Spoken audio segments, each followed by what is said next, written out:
Inabot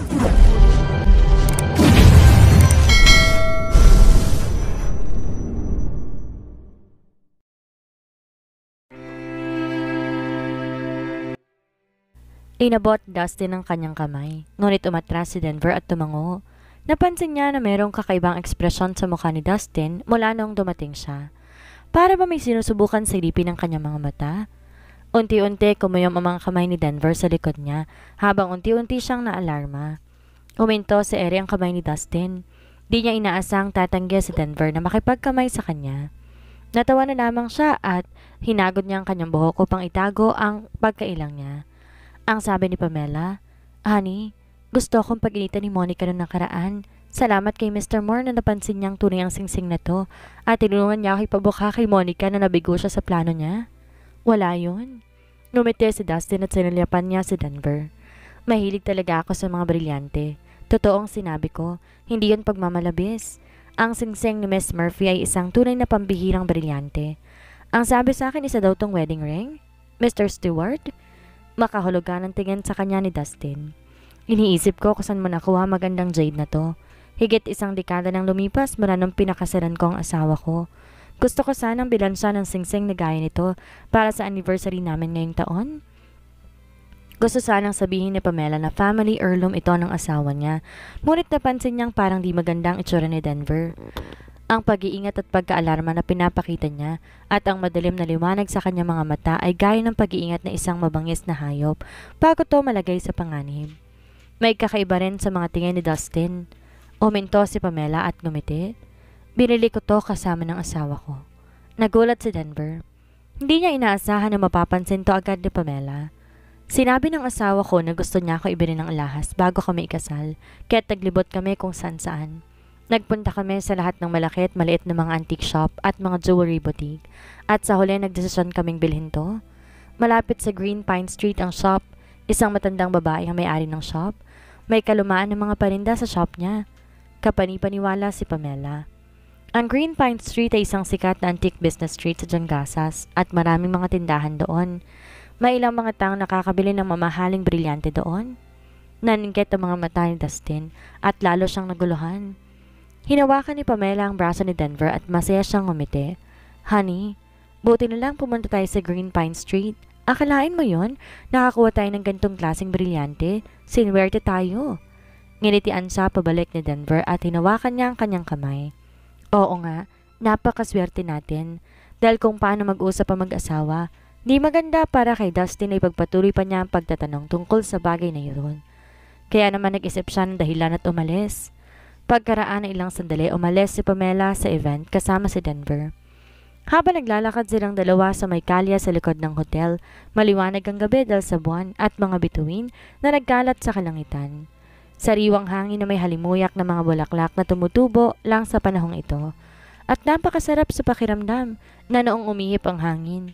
Meron ding mga alitap-tap sa mga halaman, kumukuti-kutitap at lalo nitong pinapaganda ang kulay asul na kalangitan. Ngumiti si Pamela. Sinandal niya ang kanyang ulo sa balikat ni Denver. Mabagal sila naglakad at sinamantala nila ang katahimikan at kagandahan ng paligid. "Bakit mo sinabi yun kanina?" Bigla siyang tinanong ni Denver. Uminto si Pamela at mahinang sumagot. "Ayaw mong may malaman si Dustin tungkol sa atin, tama?" "Paano mo nalaman?" "Asawa kita, syempre kilala kita." Hinaplos ni Pamela ang singsing sa kanyang daliri na may ngiti sa kanyang mga labi. Asawa niya siya, syempre, gagawin niyang lahat na makakaya niya upang intindihin at mahalin siya. Napuno ng emosyon si Denver at napuno ng pagmamahal ang malalalim niyang mga mata. At iniisip ko rin na hindi dapat malaman ng ibang tao ang anumang namamagitan sa mga mag-asawa. Ang seryosong sinabi ni Pamela. "Lalo na magkakilala lang kami ni Mr. Moore. May matandang kasabihan tungkol sa hindi pagsasabi ng kung ano-ano kapag may nakilala kang bagong tao, hindi ba?" Natawa si Denver at hinaplos niya ang buhok ni Pamela. Napahanga niya siya. Inakala niya na si Pamela ay madaling mauto at tapat. Medyo nakakatawa ngunit matalas ang pag-iisip niya kapag kinakailangan. "Bakit ka nakatingin sa akin?" Kumurap ang mga mata ni Pamela. Bumulong si Denver sa kanyang tenga. "Iniisip ko lang na mas mahalaga pa sa isang brilyante ang napangasawa ko." Namula si Pamela at bahagyang tinulak ang maskuladong dibdib ni Denver. Mahal, matalino ka, maganda at maibilidad. Nagsisisi ka ba na pinakasalan mo ko? Anong pinagsasabi mo? Walang takot at tumingin na masama sa kanya si Pamela. Pati si Grace ay nakikita na binabanten kita gamit ng buong buhay ko. Tapos itatanong mo sa akin yan? Hindi lang ako ganun kakampante. Ngumiti si Denver. Gusto ng kapatid mo na pakasalan si Mr. M. Crawford pero ikaw, eto ka na naman. Sumimangot siya. Pwede bang tigilan mong kababanggit si Mr. M. Crawford na yon? Tumudugo ng tenga ko sa kakarinig sa pangalan na to buong gabi. At sa tingin ko may malaking problema si Mr. M na to. Magtaas ng kilay si Denver at tumingin siya kay Pamela. Anong problema? Mr. M. Crawford, hindi ba parang masyado siyang mapagpanggap? Ngumuso si Pamela. Sa palagay ko may problema siya sa pag-iisip o kaya pangit siya. Walang masabi si Denver. Ah, mahal! Mukha may napagtanto si Pamela. Sino nakakaalam kung talagang masyadong matanda ang itsura niya para sa edad niya at hindi siya gwapo? Siguro maraming responsibilidad ang mga bata na mula sa mayayamang pamilya na gaya ng mga Crawford mula ng bata pa sila. Baka matagal nang nakalbong Mr. M na yon dahil sa tindi ng pressure sa kanya. Baka nga may hormonal imbalance siya at mataba siya na parang isang meatball. Kalbong ulo at mataba siya, kaya malamang mukha na siyang 50 kahit nasa 20s pa lang siya, hindi ba? Nako, kung gano'n nakakaawa naman si Mr. M, ano sa tingin mo? Merong iba't ibang ekspresyon sa mukha ni Denver bago niya tinapik ang balikat ni Pamela pagkaraan ng ilang oras. Honey, umuwi na tayo. Sa halip, naging interesado si Pamela. Uy, sinabi mong nakapunta ka na sa Centralist dati. Nakita mo na ba si Mr. M? Gaya ba siya ng hula ko? Gusto mo bang makipagpustahan sa akin, mahal? Siguradong kalbo at mataba yung Mr. M na yon. Walang masabi si Denver. Wifey, akala ko ba hindi na natin pag-uusapan si Mr. M? Samantala, naghintay si Dustin sa labas ng private club ni Nicolo. Ang club nasa ilalim ng Splendor Mountain. Nakatago ito. Maliban sa makapal na mga dahon sa paligid, maraming mga bodyguard na nakasuot ng shades at suit. Nanonood sila ng walang ekspresyon. Sa huli may taang lumabas at inimbitahan ng mabait na si Dustin. Kakatapos ng ni Nicolo sa kanyang spa. Nakaupo siya sa soft deck chair habang may nakaluhod sa harapan niya. Nagbibigay sa kanya ng masahe. Naamoy ni Dustin ang amoy ng isang top grade cigar na oras nang pumasok siya. Sir, ito ay Larox mula sa Nesaros, hindi ba? Maganda ang pang-amoy mo. Tumingin si Nicolo sa kanya mula sa sulok ng mga mata. Tinaas niya ang baba niya upang kumuha ng mga tauhan niya na upuan para kay Dustin. Napakita ng ngiti si Dustin at umupo siya sa upuan. Bakit ka nandito? Nakasara ng kalahati ang mga mata ni Nicolo. Humitit siya sa sigarilyo at parang masaya siya. Mayabang siya kay Justin. Maliban sa ipinanganak siya mula sa mga Crawford, ganito rin siya dahil siya mismo ang nagsanay kay Dustin. Kung hindi nga dahil sa kanya si Dustin hindi mapupunta sa mataas na posisyon na meron to ngayon. Gayunpaman madalas siyang nananatili sa Jangasas na parang isang mabuting bata. Karaniwan ay hindi siya pumupunta sa Centralist. Ngunit dahil sa mainit at nangyari ngayong araw, pumunta siya dito mula Jangasas sa isang gabi. Maliban kung may seryosong nangyari, hindi aabalahin ni Dustin si Nicolo. Sir, kasi dinilaan ni Dustin ang tuyong mga labi niya. Nagdadalong isip. Itatanong ko lang po si Mr. M, tumutuloy sa mga Crawford simula ng welcome dinner?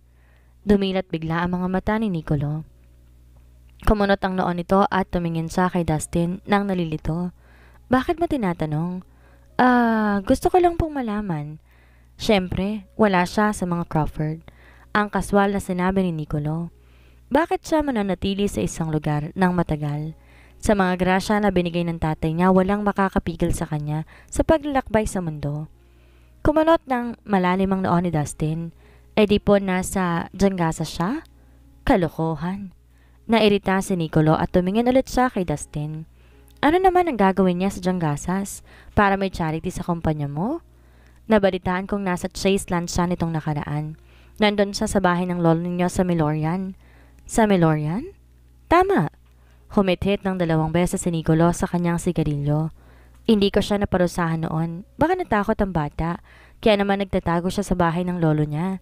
Nagkataon na may mga assets na kailangan isikasuhin, kaya nagtatrabaho si Maddox para sa kanya. Maswerte siya. Mahal siya ng mga lolo niya. Nakukuha ng batang yun lahat ng mabuti sa mundo. Habang nakikinig si Dustin, mas lalo nagduda siya. Sinabi niya na mahina ng ilang sandali ng katahimikan. Sa tingin ko po, nakita ko siya sa Jangasas. Nabigla si Nicolo nang marinig niya ito.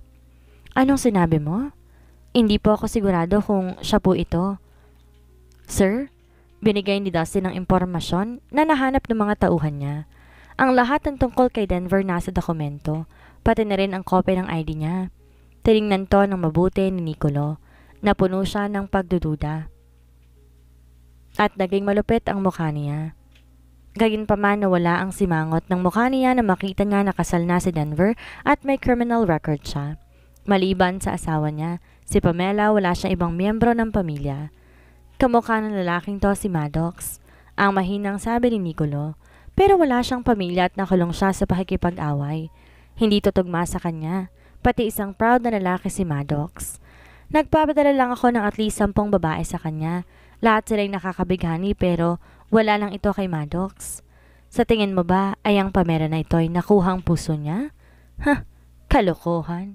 Dustin, pwede mo bang gamitin ang utak mo? Huwag kang mataranta ng basta-basta.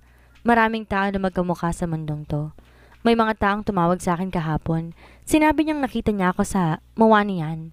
Ang family head ng mga Crawford kinuha ang subsidiary company ni Nicolo, kaya siya ay naging katatawanan ng pamilya. Galit na galit siya. Dumagdag pa si Dustin sa apoy na ito para balahin si Nicolo ng mga kalokohan katulad nito. Mas lalo na inis si Nicolo. Pero sir, nalaman ko na nag-ring ang phone ni Nicolo nang sabihin na ni Dustin sa kanya ang tungkol sa emerald na singsing. Dinala ng tauhan niya ang phone, kaya binalaan ni Nicolo si Dustin gamit ang kanyang mga mata. Pinatahimik niya kagad ito. Mabagal na bumangon si Nicolo para sagutin ng phone. Bumalik lamang siya pagkatapos ng ilang sandali. Tumingin siya na malamig kay Dustin nang bumalik siya. Umalis ka na, sir? Nasa Milorian Chase Land si Maddox. Naubos na ang pasensya ni Nicolo. Pupunta siya ng Ricos bukas, pagkatapos ay sa Puarvis. Saan niya nakuhang walang kwentang impormasyon na to? Inihagis niya sa ere ang dokumento tungkol kay Denver at bumagsak na parang niebe ang mga papel. Nabigla si Dustin. Kasunod nito, pinakita ng tauhan ni Nicolo ang isang video sa kanya. Ang tao nakatalikod sa kamera, ngunit makikita na may suot itong mamahalin na damit. Ang background na eksena ay ang landmark building ng Milorian, ang Rylands Square. Imposible to. Bakit ito naging imposible? Umirap si Nicolo kay Dustin. Kilala ko ang likod ng ulo ni Maddox kahit nadurog ito. Pati pinapakain niya mga kalapati na sa Rylands Square tuwing wala siyang ginagawa. Ito ang ginagawa niya simula pa ng bata siya. Nilunok ni Dustin ang sasabihin niya. Masama ang itsura niya. Hindi kaya't nagkakamali talaga siya? Baka nga. Maraming tao na magkamukha sa mundo, pati babase sa panlasa ni Maddox. Paano niya papakasalan si Pamela? Gayunpaman kakaiba talaga ang singsing. Bumalik ka na sa Jangasas kung ito lang ang meron ka para sa akin. Ang galit na sinabi ni Nicolo. Huwag kang magpanggap na sinusuportahan kita. Tandaan mo, hindi natin kilala ang isa't isa. Binabantayin ko ang matanda ngayon. Naiinis ako. Hindi ko alam kung paano aayusin ang letseng sitwasyon na to. Masusunod po, yumuko si Dustin na parang isang mabait na bata. Pati dumilim ang mga mata ni Nicolo. Sinabi niya na mabagal pagkatapos tong pag-isipin. Bantayan mo ang Denver na to. Mag-report ka kung meron ka pang natuklasan. Tumango si Dustin at umalis na siya. Hindi nagtagal, naglaho na siya sa kadiliman ng gabi. Gumaganda ang buhay ni Pamela ngayon at wala na sina David at Joaquin sa opisina. Samantala, bumagsak ang reputasyon ni Monica dahil wala ng suporta ni David sa board of directors. Ang mga katrabaho niya ang may ayaw sa kanya, dumagdag pa dito. Inilabas nila ang galit ng walang tigil. Sa isang meeting, nag-announce ang board of directors na binawi na nila ang posisyon ni Monica bilang supervisor at pinilit nila si Pamela dito. Lumipat siya papunta sa dating opisina ni Monica. Emosyonal siya. Tulala siya habang nakaupo siya doon. Hindi niya napansin kumakatok si Amy. Bumalik pa siya sa sarili niya at naglakad na si Amy sa harapan niya. Anong ginagawa mo? Para nawala ang kaluluwa mo sa katawan mo ah. Nilagay ni Ami ang dokumento sa harap niya at tumawa siya. Pakipirmahan po, boss. Ngumiti si Pamela at mabilis niya itong binasa. Pagkatapos ay pumirma siya. Simula na maging supervisor siya araw-araw, maraming dumarating na mga dokumento. Nararamdaman niya ang bigat ng trabaho at hindi siya kumikilos ng tamad. Mukhang di magandang itsura mo. Tumingin si Ami sa kanya na nag-aalala. Pagod ka ba? Medyo mabigat ang daming trabaho. Tumawa si Pamela. Hindi ko to alam dati. Ngayon at nasa posisyon na ako ni Monica, napagtanto ko na hindi madaling maging isang leader. Siyempre kasama mga responsibilidad dito. Kapag mas mataas ang posisyon mo, mas malaking responsibilidad. Bumulong si Ami. Oo nga pala, Pamela. Huwag mong isapuso ang mga chismis na umikot sa opisina, okay? Anong chismis? Hindi mo alam? Nabigla si Ami. Sinabi niya kay Pamela na may seryosong mukha. Tungkol to sa inyong dalawa ni Mr. Moore. Sinabi nila na para bang sinasapian siya na binigyan kanya ng trabaho. Siya nagtulak sa iyo sa posisyon ng supervisor? Nabigla si Pamela. Ngayon, napag-isipan niya na to na mabuti. Parang may chismis nga na ganito. Bukod pa dito, kakaiba nga talaga si Dustin. Binigyan niya ng sabay-sabay ng 5 sales ang kumpanya at si Pamela ang pinili niya. Sa ganitong performance, paano hindi siya mapopromote? Gayunpaman, ang mga proyekto ko kay Mr. Moore, win-win. Binulong niya. Hindi ko lang naiintindihan kung bakit pinipilit niya na makipagtrabaho kasama ko. Pinapahalagan nga sigurong kakayahan mo. Tinapik siya ni Ami sa balikat. Huwag mo na tong pag-isipan pang masyado. Ang hula ko si Monica ang nagkalat ng chismis na to. Nawalan siya ng kapangyarihan at dahil konti lang kakayahan niya, naiinggit siya sa'yo. Huwag kang mag-alala, Pamela. Susuportahan kita. Ang dapat mo lang gawin ay ang labanan siya hanggang sa huli. Ngumiti nang nagpapasalamat si Pamela. Nagkamayan sila. Gayunpaman alam niya na maraming mahusay na empleyado sa kumpanya. Hindi kailangan ni Dustin na piliin siya palagi. Madalas lumalapit si Dustin sa kanya, ngunit mukhang di naman masama ang kinikilos nito. Ang lahat ng ito'y nangyari simula nang makita ni Dustin ang emerald na singsing ni Pamela. Pinag-isipan tong mabuti ni Pamela. Tuwing nagtitext si Dustin sa kanya, binabanggit ito lagi si Denver.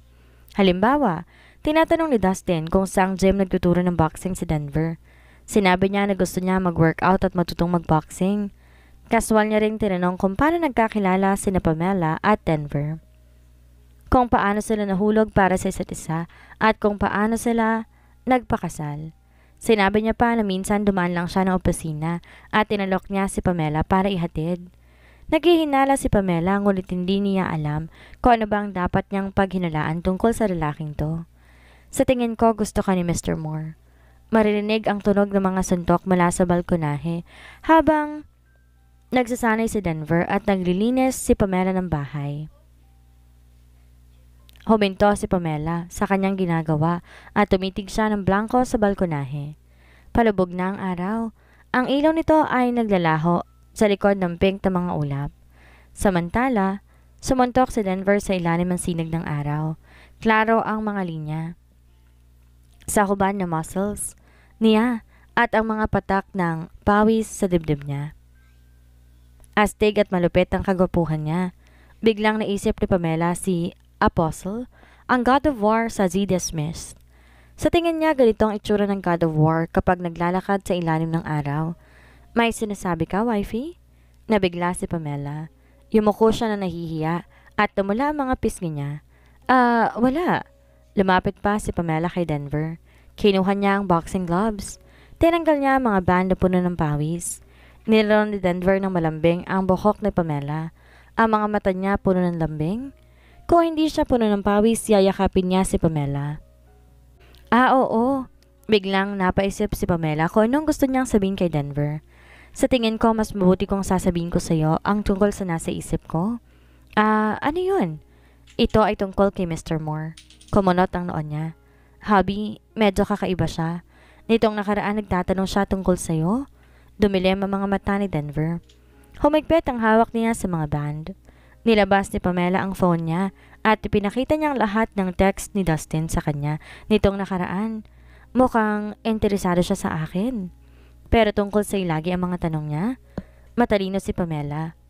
Binigyan niya rin ako ng 5 sales nung nag-promote ako bilang supervisor. Ito ang laging pinag-uusapan ng mga tao sa opisina. Pati, isa lang ang layunin niya kung bakit nakikipagtrabaho siya sa akin para makuha niya ang impormasyon mo.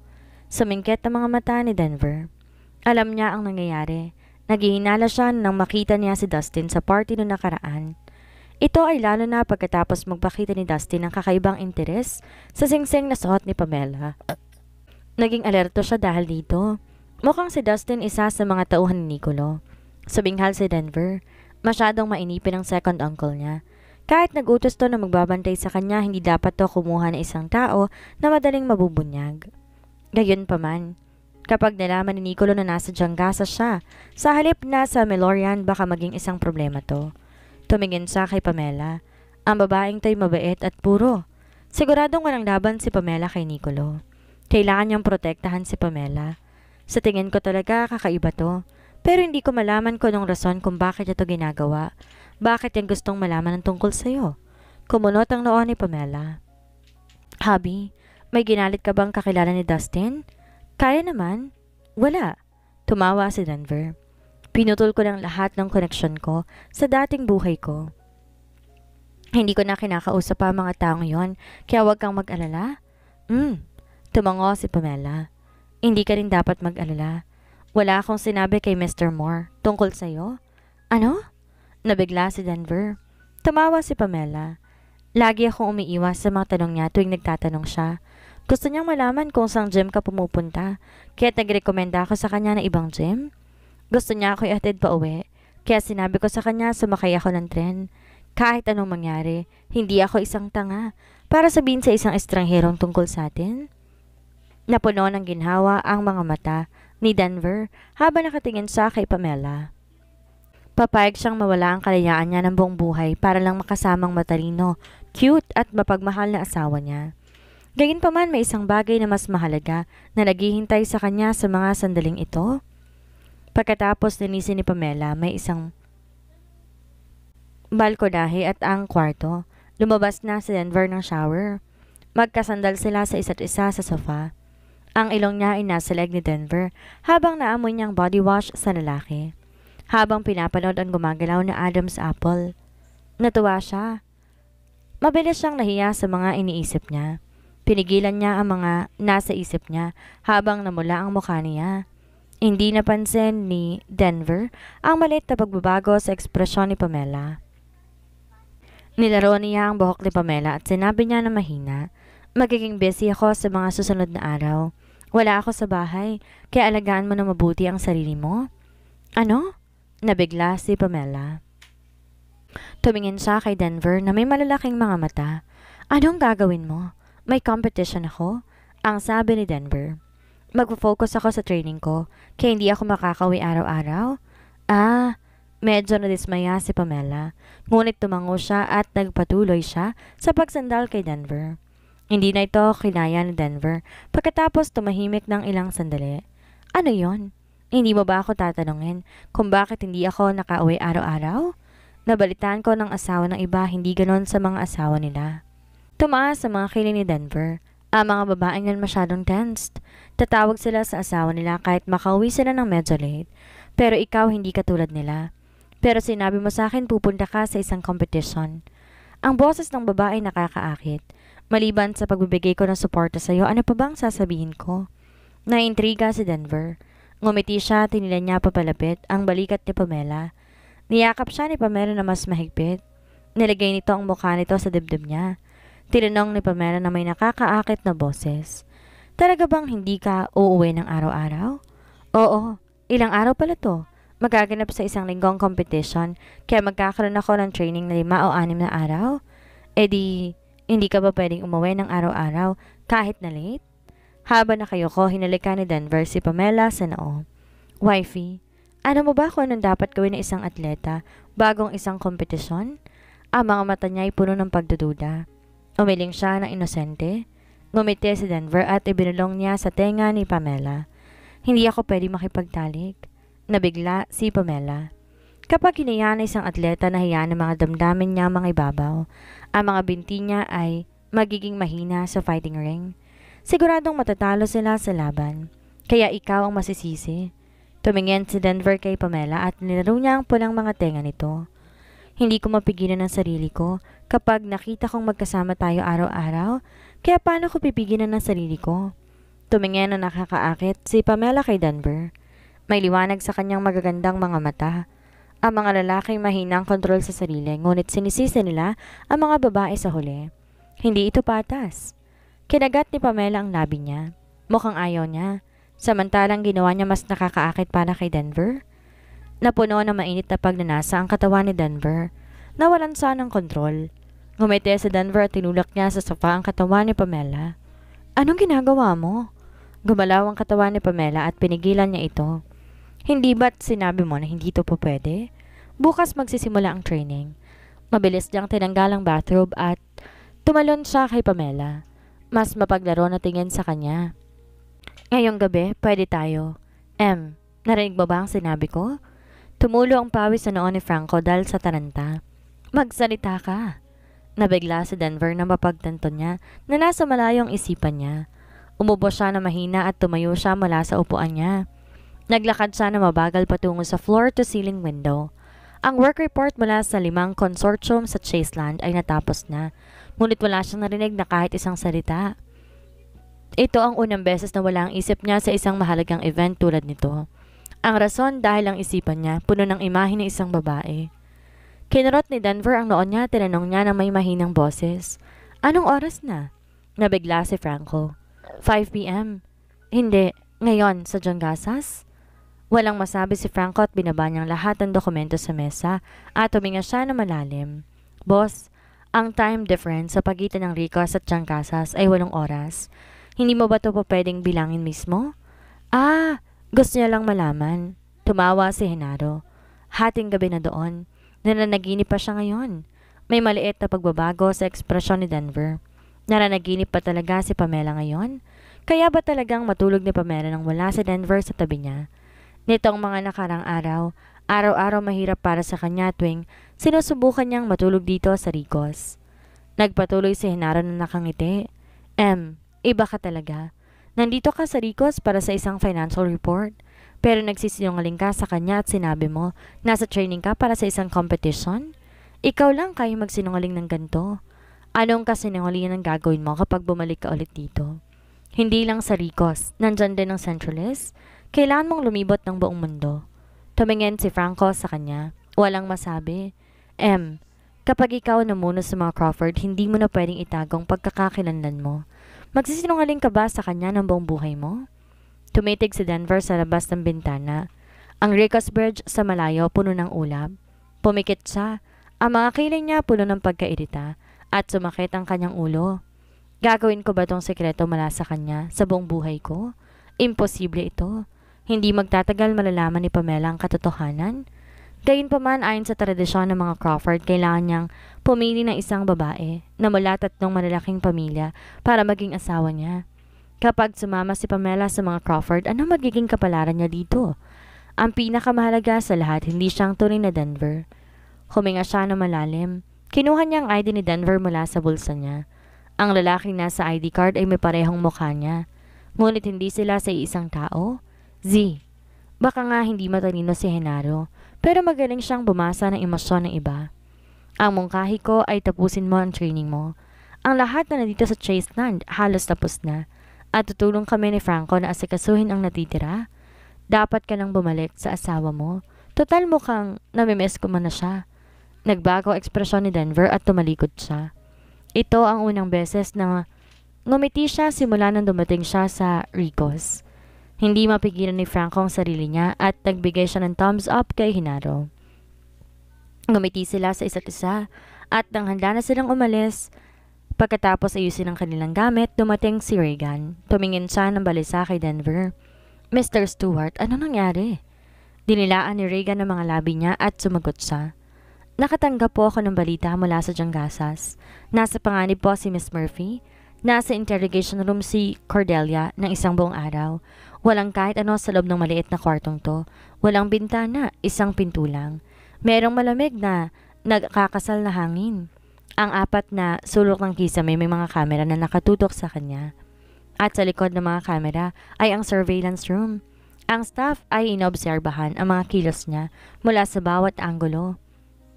Mula sa malaking screen sa harapan nila, maputla ang mukha ni Pamela. Ang mga mata niya ay malungkot at ang mga kamay niya ay mahigpit na nakahawak sa tela ng damit niya sa ilalim ng mesa. Miss Murphy, hindi mo pa rin ba sasabihin sa amin ang katotohanan? Ang istriktong tanong ng police officer. Wala kang makukuha kapag nagpatuloy ito. Baka nga masira pang kinabukasan mo. Hindi ko to ginawa. Ito ang sagot niya kahit ilang beses siyang tanungin. Hindi niya binenta ang marketing plan nila sa kakompetensya nila. Hindi siya kumita sa transaction at hindi niya ibinunyag ang mga sekreto ng kumpanya nila. Gayunpaman kahapon lang maraming mga pulis na biglang pumunta sa kumpanya sa hindi malamang rason. Pagkatapos ang direktor niya ay tinawag sa conference room. Pamela, marami kaming ginawa para sa iyo at ito ang kabayaran na ibibigay mo sa amin? Nilagay ng direktor ang ebidensya sa harapan niya. Ito ay marketing plan na pinagsisikapan niya nitong nakaraan. Ngunit walang nakaalam kung paano, pero nakuha ng kakompetensya nila ang plan na to. Dahil dito, sinunod nila ang marketing plan at naglabas sila ng bagong produkto sa market bago pa mauna ang kumpanya nila. Napilitan ng Bowfest Training Foreign na masamang posisyon. Sa huli, hinuli si Pamela. Habang naglalakad siya sa hagdan at nakayuko, nakasalubong niya si Monica at nakita niya ang matagumpay na tingin sa mukha nito. Hindi ko ito ginawa. Inulit to ni Pamela. Ang boses niya ay nanginginig at ang mga mata ay namumula. Nagkatinginan ng dalawang interrogator. Ang staff sa likod ng screen ay suminghal ng malamig habang kausap ang mga tao sa intercom ng may istrikto na boses. Nabalitaan kong na-promote ka agad ang babaeng ito at pagkatapos pumasok na sa kumpanya. Pinilit niya ring mapaalis ng kumpanya ang isang shareholder at isang supervisor. Meron din siyang magandang track record. Hindi siya isang tao na madaling harapin, kaya mag-ingat kayo. Sinabi ng mga interrogator. Miss Murphy, nasa amin lahat ng ebidensya, kaya dapat mong sabihin sa amin ang katotohanan. Bukod pa dito, umamin na ang karibal ng kumpanya na ikaw nagbigay ng plan sa kanila at may cash transaction din sa pagitan ninyo. Ano ang gagawin ni Pamela ngayong naiipit na siya sa eskandalong hindi niya ginawa? Ano ang gagawin ni Denver para matulungan ng wifey niya? Yan ang ating aalamin sa susunod nating kabanata.